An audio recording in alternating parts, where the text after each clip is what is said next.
ബിസ്മില്ലാഹിർ റഹ്മാനിർ റഹീം. അൽഹംദുലില്ലാഹി റബ്ബിൽ ആലമീൻ. വസ്സലാത്തു വസ്സലാമു അലാ റസൂലിഹിൽ അമീൻ വഅലാ ആലിഹി വസ്വഹാബിഹി അജ്മഈൻ. അമ്മാ ബഅദ്.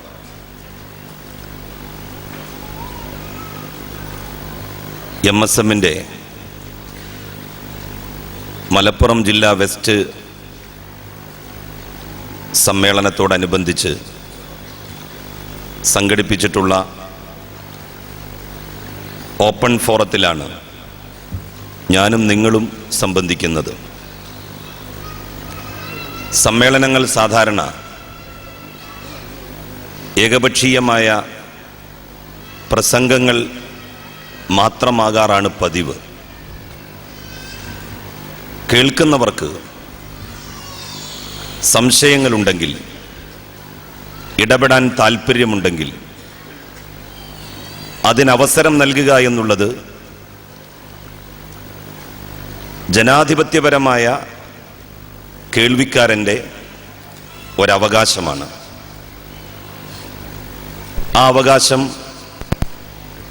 ഇതിൽ സംബന്ധിക്കുന്ന വിദ്യാർത്ഥികൾക്ക് അനുവദിച്ച് നൽകാൻ തയ്യാറായ MSMന്റെ നേതൃത്വത്തെ ഞാൻ ആദ്യമേ അഭിനന്ദിക്കുകയാണ്. പ്രസംഗങ്ങളുടെയും പ്രഭാഷണങ്ങളുടെയും കുറവല്ല നമ്മളെ സംബന്ധിച്ചിടത്തോളം ഉള്ളത്. അറിവ്, വിജ്ഞാനം ഇതൊക്കെ വേണ്ടുവോളം ആർജിച്ചിട്ടുള്ളവരാണ് നമ്മളെല്ലാവരും. പക്ഷേ ഇതിൻ്റെ അനുരണനം, പ്രതിഫലനം നമ്മളുടെ ജീവിതത്തിൽ നമുക്ക് പലപ്പോഴും പ്രകടിപ്പിക്കാൻ സാധ്യമാകാറില്ല. പുതിയ കാലത്ത് വിശ്വാസികളുടെ സമൂഹം നേരിടുന്ന ഏറ്റവും വലിയ വെല്ലുവിളി പറയുന്നത് പ്രാവർത്തികമാക്കുന്നതിൽ കുറ്റകരമായ വീഴ്ച വരുത്തുന്നു എന്നുള്ളതാണ്. നിരീശ്വരവാദികളെ സംബന്ധിച്ചിടത്തോളം അവർക്കെന്തുമാവാം. പക്ഷേ വിശ്വാസികളെ സംബന്ധിച്ചിടത്തോളം അങ്ങനെ ആവാൻ പാടില്ല. ആര് കാണുന്നില്ലെങ്കിലും ദൈവം കാണുന്നുണ്ട്, ഏകനായ അല്ലാഹു കാണുന്നുണ്ട് എന്ന് നമ്മളെല്ലാവരും കരുതുന്നു. എന്നിട്ടും പക്ഷേ വിശ്വാസികളുടെ സമൂഹത്തിലാണ് വലിയ തെറ്റുകുറ്റങ്ങൾ നമുക്ക് കാണാൻ കഴിയുന്നത്. മതത്തിന് പ്രാമുഖ്യമുള്ള ഒരു സമൂഹത്തിൽ യഥാർത്ഥ വിശ്വാസമാണ് നിലനിൽക്കുന്നതെങ്കിൽ കുറ്റവാളികളുടെ എണ്ണം ക്രമാതീതമായി കുറയണം. കുറ്റവാളികളില്ലാത്ത ഒരു നാട്, ജയിലില്ലാത്ത ഒരു പ്രദേശം നമുക്കെവിടെയെങ്കിലും കാണാൻ കഴിയുമോ? ഞാൻ കണ്ടിട്ടുണ്ട് അങ്ങനെ ഒരു ദേശം, ലക്ഷദ്വീപ്. അവിടെ ജയിലില്ല. എന്താണ് ജയിലില്ലാത്തത് എന്ന് ഞാൻ ചോദിച്ചു. അതിന് കിട്ടിയ മറുപടി, ഇവിടെ ജയിലുണ്ടായിരുന്നു, പക്ഷേ കുറ്റവാളികൾ ഒരാളും ഇല്ലാതിരുന്നതുകൊണ്ട് ജയിൽ അടച്ചുപൂട്ടുകയാണ് ഉണ്ടായത്. ലക്ഷദ്വീപിൽ മുസ്ലിങ്ങളാണ് ഏതാണ്ട് അവിടുത്തെ പ്രദേശവാസികൾ മുഴുവൻ. അവർ ഗോത്രവർഗക്കാരാണ്. ഇന്ത്യയിൽ ST വിഭാഗത്തിൻ്റെ, ഷെഡ്യൂൾഡ് ട്രൈബ് വിഭാഗത്തിൻ്റെ ആനുകൂല്യങ്ങൾ അനുഭവിക്കുന്ന ഒരേ ഒരു മുസ്ലിം സംഘമേ ഉള്ളൂ. അത് ലക്ഷദ്വീപിലെ മുസ്ലിങ്ങളാണ്. അവർക്ക് മതത്തെക്കുറിച്ചും വിശ്വാസത്തെക്കുറിച്ചുമൊന്നും അധികം അറിയില്ല. വലിയ വിദ്യാഭ്യാസ സ്ഥാപനങ്ങളില്ല, വലിയ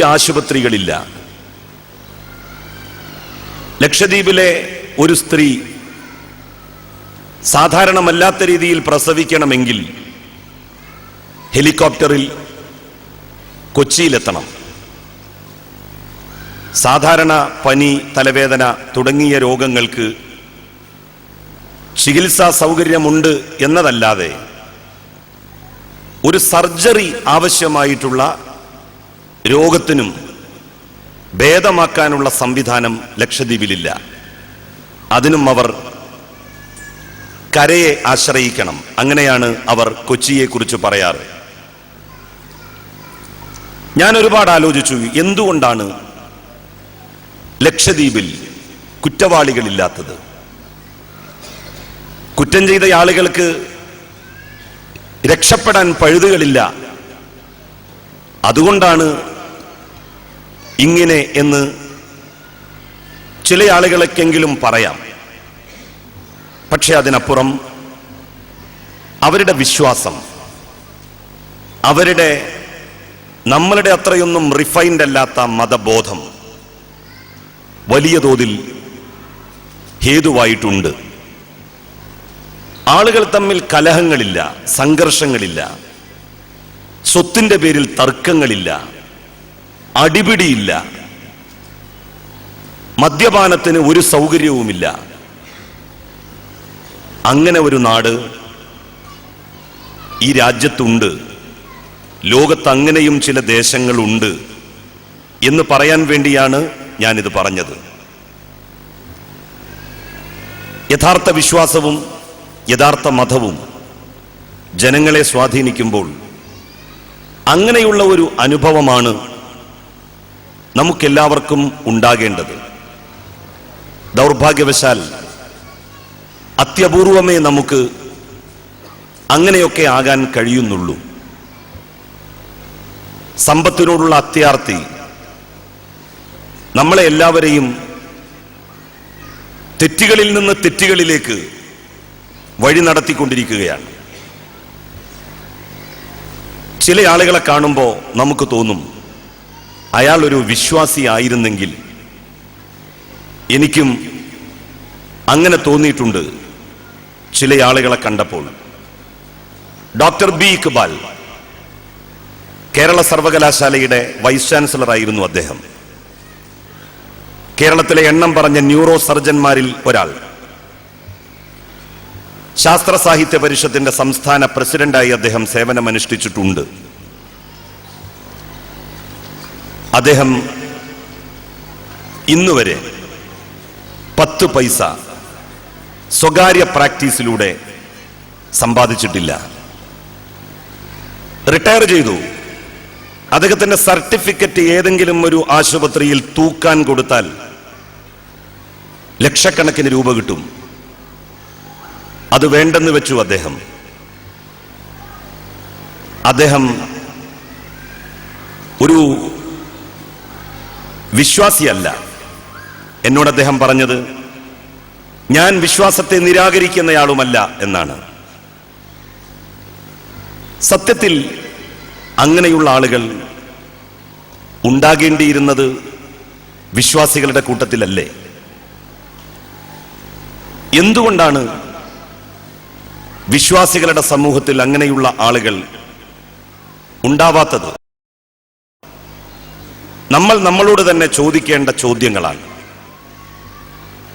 സമ്പത്തിനോടുള്ള ആർത്തി കുറക്കുന്നതിലൂടെ മാത്രമേ നമുക്കൊരു നല്ല വിശ്വാസിയാകാൻ കഴിയൂ. എല്ലാറ്റിൻ്റെയും അടിസ്ഥാനം എന്ന് പറയുന്നത് പണത്തിനു വേണ്ടി നമ്മൾ ചെയ്യുന്ന ദുഷ്കൃത്യങ്ങളാണ്. വ്യക്തിപരമായി നമ്മൾ ചെയ്യുന്ന തെറ്റുകളുണ്ട്. അതൊക്കെ നമുക്ക് അള്ളാഹുവിനോട് പാപമോചനത്തിന് അർത്ഥിച്ചാൽ, ആത്മാർത്ഥമാണ് നമ്മളുടെ പാപമോചനമെങ്കിൽ, ആ പ്രാർത്ഥനയെങ്കിൽ അള്ളാഹു അത് നമുക്ക് പുറത്തു തരും. എന്നാൽ ഒരാളെ ചൂഷണം ചെയ്താൽ, പറ്റിച്ചാൽ, വഞ്ചിച്ചാൽ, ഒരാൾക്ക് അവകാശപ്പെട്ടത് നമ്മൾ കവർന്നെടുത്താൽ, മറ്റുള്ളവൻ്റേത് നമ്മൾ നമ്മളുടേതാക്കിയാൽ, നൂറ്റാണ്ടുകൾ പാപമോചനത്തിന് അർത്ഥിച്ചാലും ആ തെറ്റ് ദൈവം നമുക്ക് പുറത്തു തരില്ല. ഞാൻ ഈ അടുത്ത് പഞ്ചായത്തിന്റെ ഒരു ഗ്രാമസഭയിൽ ആനുകൂല്യങ്ങൾ വിതരണം ചെയ്യുന്ന ചടങ്ങിൽ പങ്കെടുത്തു. ഞാൻ അവിടെ പറഞ്ഞ കാര്യം മറ്റൊന്നുമല്ല, അർഹതപ്പെടാത്തതാണ് നിങ്ങൾക്ക് കാനേശുമാരി കണക്കിന്റെ അടിസ്ഥാനത്തിൽ വില്ലേജ് ഓഫീസർ നൽകിയ സർട്ടിഫിക്കറ്റിന്റെ വെളിച്ചത്തിൽ നിങ്ങൾക്ക് കിട്ടുന്നത്, നിങ്ങൾ വാങ്ങിക്കൊണ്ടുപോകുന്നത് എങ്കിൽ യഥാർത്ഥത്തിൽ അതിന് നിങ്ങൾ അർഹനല്ലെങ്കിൽ ഈ പാപക്കറ കഴുകിക്കളയാൻ കഅബയുടെ കില്ല നൂറ്റാണ്ടുകൾ പിടിച്ചു പ്രാർത്ഥിച്ചാലും നിങ്ങൾക്ക് കഴിയില്ല. ഞാൻ ഈ ആനുകൂല്യം വാങ്ങാൻ അർഹനാണോ എന്ന് എന്നോട് ഞാൻ ചോദിക്കണം. അതിന് ഞാൻ അർഹനാണ് എന്ന് 101% എന്റെ മനസ്സെന്നോട് പറയുന്നുവെങ്കിൽ മാത്രമേ അത് വാങ്ങാവൂ. അനർഹമായത് നമ്മൾ വാങ്ങിപ്പോകുമ്പോൾ ഓർക്കുക, അർഹതപ്പെട്ട ഒരു മനുഷ്യന്റെ അവകാശം തട്ടിയെടുത്തുകൊണ്ടാണ് നമ്മൾ പോകുന്നത്. പലരുടെയും വിചാരം എന്താണ്? സർക്കാരിന്റെ ആനുകൂല്യങ്ങൾ, ഗവൺമെന്റിന്റെ ആനുകൂല്യങ്ങൾ, ഇതൊക്കെ ആർക്കും വാങ്ങാം, അതിൽ തെറ്റില്ല. അതിൽ സർക്കാർ വെച്ചിട്ടുള്ള നിബന്ധനകൾ, ആ നിബന്ധനകൾ എന്ന് പറയുന്നത് സാങ്കേതികമായിട്ടുള്ള നിബന്ധനകളാണ്. ഗൾഫിലായിരിക്കും ജോലി, ലക്ഷക്കണക്കിന് രൂപയുടെ വരുമാനമുണ്ടാകും. എന്നാൽ റേഷൻ കാർഡിൽ രേഖപ്പെടുത്തിയിട്ടുള്ളാവുക ചെറിയ സംഖ്യയാകും വരുമാനമായിട്ട്. ആ വരുമാന സർട്ടിഫിക്കറ്റ് വാങ്ങി നമ്മൾ സർക്കാരിന്റെ ആനുകൂല്യം പറ്റുമ്പോ ഈ നാട്ടിലെ മുഴുവൻ ജനങ്ങളോടുമാണ് നമ്മൾ എന്നേക്കുമായി ബാധ്യതപ്പെട്ടിരിക്കുന്നത് എന്ന് എന്തുകൊണ്ടാണ് നമുക്ക് മനസ്സിലാക്കാൻ സാധ്യമാകാതെ പോകുന്നത്? ഞാൻ പങ്കെടുത്ത ആ ഗ്രാമസഭയിൽ ആനുകൂല്യങ്ങൾ വാങ്ങാൻ വന്ന 4 മുസ്ലിം സ്ത്രീകൾ അവർ ആനുകൂല്യങ്ങൾ വാങ്ങാതെ തിരിച്ചുപോയി എന്ന് പിന്നീട് കണ്ടുമുട്ടിയപ്പോൾ ഗ്രാമസഭാ അംഗം എന്നോട് പറയുകയുണ്ടായി. പഞ്ചായത്ത് സെക്രട്ടറി പറഞ്ഞത് ഇങ്ങനെ ഒരു അനുഭവം ആദ്യത്തേതാണ്. ലഭിച്ച ആനുകൂല്യം വേണ്ട എന്ന് പറഞ്ഞുകൊണ്ട് ആളുകൾ തിരിച്ചേൽപ്പിച്ചു പോകുന്നത് നമ്മൾ പറഞ്ഞു കൊടുക്കാത്തത് കൊണ്ടാണ്. ആളുകളോട് നമ്മൾ പറയുന്ന കാര്യങ്ങൾ കേവലം ആരാധനാനുഷ്ഠാനങ്ങളുമായി ബന്ധപ്പെട്ടത് മാത്രമാണ്, വിശ്വാസവുമായി ബന്ധപ്പെട്ടത്. വിശ്വാസത്തിന്റെ ബേസ് എന്ന് പറയുന്നത്, അടിസ്ഥാനം എന്ന് പറയുന്നത് നമ്മളുടെ ചുറ്റുപാടുകളിൽ ജീവിക്കുന്ന മനുഷ്യരോട് നാം ചെയ്യേണ്ട ഉത്തരവാദിത്തങ്ങളാണ്. മനുഷ്യരോട് നീതി ചെയ്യാതെ ഒരിക്കലും ദൈവത്തോട് നീതി പ്രവർത്തിക്കാൻ നമുക്ക് കഴിയില്ല. നമ്മൾ അല്ലാഹുവിൽ യഥാർത്ഥത്തിൽ വിശ്വസിക്കുന്നു എങ്കിൽ അതിന്റെ പ്രതിഫലനം പ്രകടമാകേണ്ടത് നമുക്ക് ചുറ്റും ജീവിക്കുന്ന മനുഷ്യരോടുള്ള നമ്മളുടെ സമീപനത്തിൽ നിന്നാണ്. കഷ്ടപ്പെടുന്നവന്റെ കഷ്ടപ്പാടുകൾക്ക് മുന്നിൽ മുഖം തിരിച്ചു നിന്നാൽ നമ്മൾ എത്ര നമസ്കാരക്കാരനായിട്ട് എന്ത് കാര്യം, എത്ര വലിയ നോമ്പുകാരനായിട്ട് എന്ത് കാര്യം? ആരാധനാനുഷ്ഠാനങ്ങളുടെയും വിശ്വാസത്തിന്റെയും അടിസ്ഥാനം മനുഷ്യരുടെ അവകാശങ്ങളെ, അവരുടെ ന്യായമായിട്ടുള്ള ആവശ്യങ്ങളെ നിവർത്തിച്ചു കൊടുക്കുക എന്നുള്ളതാണ്. മുഹമ്മദ് നബി സല്ലല്ലാഹു അലൈഹി വസല്ലം അറഫ മൈതാനിയിൽ വെച്ചുകൊണ്ട് തന്റെ അവസാനത്തെ പ്രസംഗം നടത്തി. ആ പ്രസംഗത്തിൽ അദ്ദേഹം പറഞ്ഞ വാക്ക് ലോകത്തിന് എക്കാലത്തും മാതൃകയാണ്. ഈ ദിവസം പോലെ, ഈ മാസം പോലെ, ഇവിടെയുള്ള ഈ വിശുദ്ധമായ ഗേഹം പോലെ പരിശുദ്ധമാണ് മനുഷ്യരെ നിങ്ങളുടെ ജീവനും സ്വത്തും അഭിമാനവും. അതിനേക്കാൾ വലിയൊരു മനുഷ്യാവകാശ പ്രഖ്യാപനം വേറെ ഏതുണ്ട്? ഈ ദിവസം പോലെ, അറഫ ദിനം പോലെ, ഈ വിശുദ്ധ കഅബാലയത്തെ പോലെ, ഈ മാസം പോലെ വിശുദ്ധമാണ് മനുഷ്യരെ നിങ്ങളുടെ ജീവനും സ്വത്തും അഭിമാനവും. മനുഷ്യന്റെ അഭിമാനത്തിന് കഅബയോളം വിശുദ്ധിയുണ്ട് എന്ന് പ്രഖ്യാപിച്ചിരിക്കുന്നു പ്രവാചകൻ. മനുഷ്യരുടെ സ്വത്തിന്, അവന്റെ ജീവന് വിശുദ്ധ കഅബാലയത്തോളം പരിശുദ്ധിയുണ്ട് എന്ന് പ്രഖ്യാപിച്ചിരിക്കുന്നു മുഹമ്മദ് നബി സല്ലല്ലാഹു അലൈഹി വസല്ലം. ആ അവകാശത്തെയാണ് നമ്മൾ ഹനിക്കുന്നത്. ആ മനുഷ്യരുടെ ജീവനാണ് നമ്മൾ അപായപ്പെടുത്തുന്നത്. അവരുടെ സമ്പത്താണ് നമ്മൾ അന്യായമായി കവർന്നെടുക്കുന്നത്. അതിലൂടെ നമ്മൾ ഏറ്റവും വലിയ മതനിന്ദയാണ്, ദൈവനിന്ദയാണ് പ്രവർത്തിക്കുന്നത് എന്ന് മനസ്സിലാക്കാൻ എന്തുകൊണ്ടാണ് വിശ്വാസികൾക്ക് കഴിയാതെ പോകുന്നത്? നമ്മളിലുള്ള വിശ്വാസി ദുർബലമായി കൊണ്ടിരിക്കുകയാണ്. പ്രകടനപരതയിൽ അഭിരമിക്കുന്നവരായി മാത്രം നമ്മൾ മാറിക്കൊണ്ടിരിക്കുകയാണ്. ഒരു നല്ല പൊതുപ്രവർത്തകൻ, ഒരു നല്ല കച്ചവടക്കാരൻ, ഒരു നല്ല സർക്കാർ ജീവനക്കാരൻ എങ്ങനെയാണ് സമൂഹ മധ്യത്തിൽ അറിയപ്പെടേണ്ടത്? ഞാനൊരു മുസ്ലിമാണ്, ഞാനൊരു പൊതുപ്രവർത്തകനാണ്, എന്നെക്കുറിച്ച് നാട്ടുകാർ പറയണം അയാൾ ഒരു നല്ല പൊതുപ്രവർത്തകനാണ്, സാമ്പത്തിക അഴിമതി നടത്തില്ല, തന്റെ അടുത്ത് വരുന്ന ആളുകളോട് മതവും ജാതിയും വർഗവും വർണ്ണവും പാർട്ടിയും ചോദിക്കില്ല. എന്തുകൊണ്ടെന്നാൽ ഹി ഈസ് എ ഗുഡ് മുസ്ലിം, അദ്ദേഹം നല്ലൊരു മുസ്ലിമാണ്. അങ്ങനെ ഞാൻ എന്നെ സംബന്ധിച്ച് മറ്റുള്ളവരെ കൊണ്ട് പറയിപ്പിച്ചില്ല എങ്കിൽ ഞാനൊരു മുസ്ലിമാണ് എന്ന് പറഞ്ഞ് നടക്കുന്നതിൽ എന്തർത്ഥമാണുള്ളത്? ഒരു മുസ്ലിമായ കച്ചവടക്കാരനെ കുറിച്ച് അയാളുടെ വേഷം കൊണ്ടോ അയാളുടെ പേരുകൊണ്ടോ അല്ലല്ലോ നമ്മൾ തിരിച്ചറിയേണ്ടത് അയാളെ.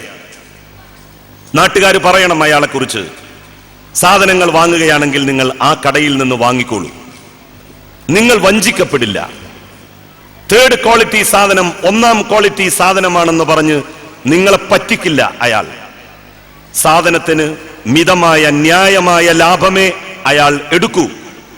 Because he is a Muslim merchant, അദ്ദേഹം ഒരു മുസ്ലിമായ കച്ചവടക്കാരനാണ്.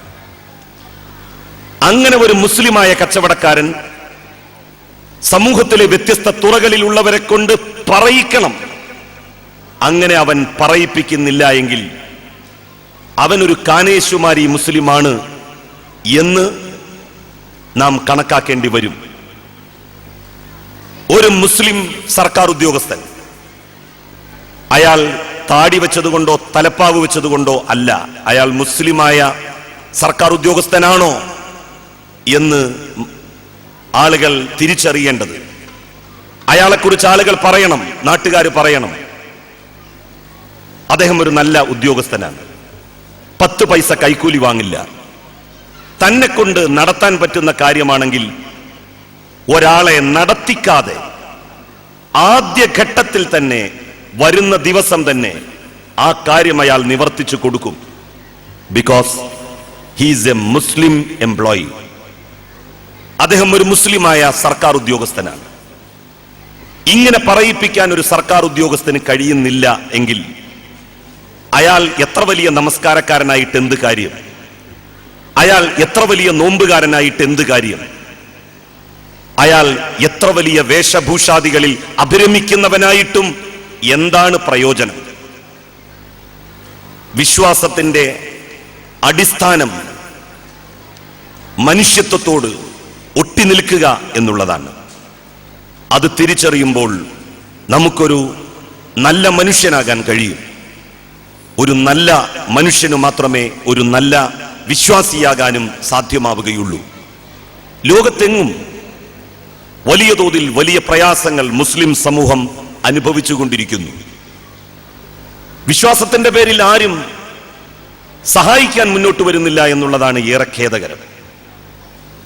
മ്യാൻമറിൽ നിന്ന് ബുദ്ധ തീവ്രവാദികളുടെ ഭീകരവാദികളുടെ ആക്രമണം സഹിക്കവയ്യാതെ ലോകത്തിന്റെ വിവിധ ദിക്കുകളിലേക്ക് പലായനം ചെയ്ത റോഹിംഗ്യ മുസ്ലിങ്ങൾ, അവർ ആദ്യമായി അഭയത്തിന് വേണ്ടി തേടിയത് ബംഗ്ലാദേശ് എന്ന് പറയുന്ന രാജ്യത്തിന്റെ മുന്നിൽ വന്നു നിന്നുകൊണ്ടാണ്.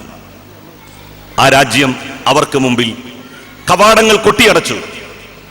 റോഹിംഗ്യ മുസ്ലിങ്ങൾ പിന്നീട് പോയത് അറേബ്യൻ രാജ്യങ്ങളിലേക്കാണ്. അവരോട് അഭ്യർത്ഥന നടത്തി. അറേബ്യൻ രാജ്യങ്ങളും അവരെ സ്വീകരിക്കാൻ സന്നദ്ധമായില്ല. യൂറോപ്യൻ രാജ്യങ്ങളാണ് അവസാനം റോഹിംഗ്യ മുസ്ലിങ്ങൾക്ക് അഭയം നൽകാൻ വേണ്ടി മുന്നോട്ട് വന്നത് എന്ന് നാം ഓർക്കുക. IS എന്ന് പറയുന്ന തീവ്രവാദി വിഭാഗം സിറിയയിൽ നിന്ന് കുർദ് വംശജരായിട്ടുള്ള ഷിയ മുസ്ലിങ്ങളെ ശത്രുക്കളായി പ്രഖ്യാപിച്ച് അവിടെ നിന്നും ആട്ടിയോടിച്ചു. IS ഭീകരവാദികളുടെ ആക്രമണം ഭയന്ന് ആട്ടിയോടിക്കപ്പെട്ട സിറിയയിൽ നിന്നുള്ള അഭയാർത്ഥികൾ മുട്ടാത്ത വാതിലുകളില്ല. ഷിയ രാജ്യമായിട്ടുള്ള ഇറാൻ പോലും അവരുടെ മുന്നിൽ വാതിലുകൾ കൊട്ടിയടച്ചു.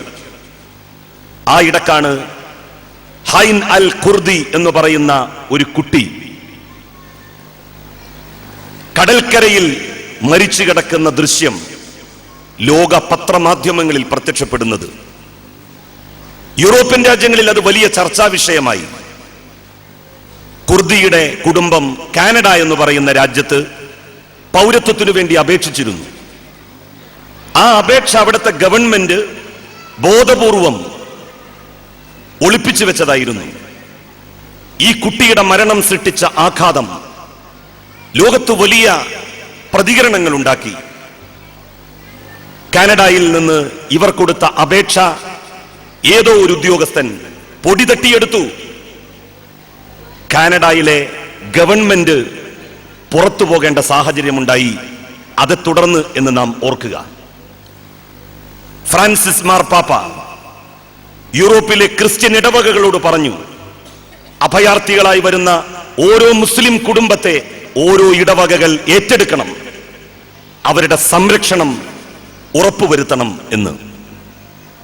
വിശ്വാസത്തിന്റെയും മതത്തിന്റെയും പേരിൽ ഇന്നമൽ മുസ്ലിമൂന ഇഖ്വ, ലോകത്തുള്ള മുഴുവൻ വിശ്വാസികളും സഹോദരങ്ങളാണ് എന്ന് ഇസ്ലാം പ്രഖ്യാപിക്കുന്നു. പക്ഷേ ആ പ്രഖ്യാപനം ജീവിതത്തിൽ യാഥാർത്ഥ്യമാക്കുവാൻ എന്തുകൊണ്ടാണ് ലോകത്തുള്ള വിവിധ ദിക്കുകളിലെ മുസ്ലിം രാജ്യങ്ങൾക്ക്, ഇസ്ലാമിക സമൂഹങ്ങൾക്ക് സാധ്യമാകാതെ പോകുന്നത്? സ്വയം വിമർശനം അനിവാര്യമാണ്. ഏതൊരു സമൂഹത്തിലും ശരിയാം വിധം ആ സമൂഹത്തിന് മുന്നോട്ട് പോകണമെങ്കിൽ എല്ലാറ്റിനും അപ്പുറം മാനവികതയെ കാണാൻ കഴിയേണ്ടത് മുസ്ലിങ്ങൾക്കാണ്. പക്ഷേ ഏറ്റവും കുറവ് അത് പ്രകടിപ്പിക്കുന്നത് മുസ്ലിങ്ങളാണ് എന്നുള്ള ദയനീയമായിട്ടുള്ള കാഴ്ചയും നമുക്ക് കാണേണ്ടി വരുന്നു. ഞാൻ ജനറലൈസ് ചെയ്യുകയല്ല, പക്ഷെ ഇതൊക്കെ നമ്മളുടെ നാട്ടിൽ ചുറ്റുപാടുകളിൽ നടക്കുന്നു എന്ന് നിങ്ങളെ ഓർമ്മപ്പെടുത്തുക മാത്രമാണ് ചെയ്യുന്നത്. നാം സ്വയം വിമർശനം നടത്തി എന്തൊക്കെയാണ് നമ്മളുടെ ഭാഗത്തുള്ള തെറ്റുകൾ എന്ന് മനസ്സിലാക്കി ആ തെറ്റുകളെ തിരുത്തി മുന്നോട്ട് പോകുവാൻ തയ്യാറാവണം.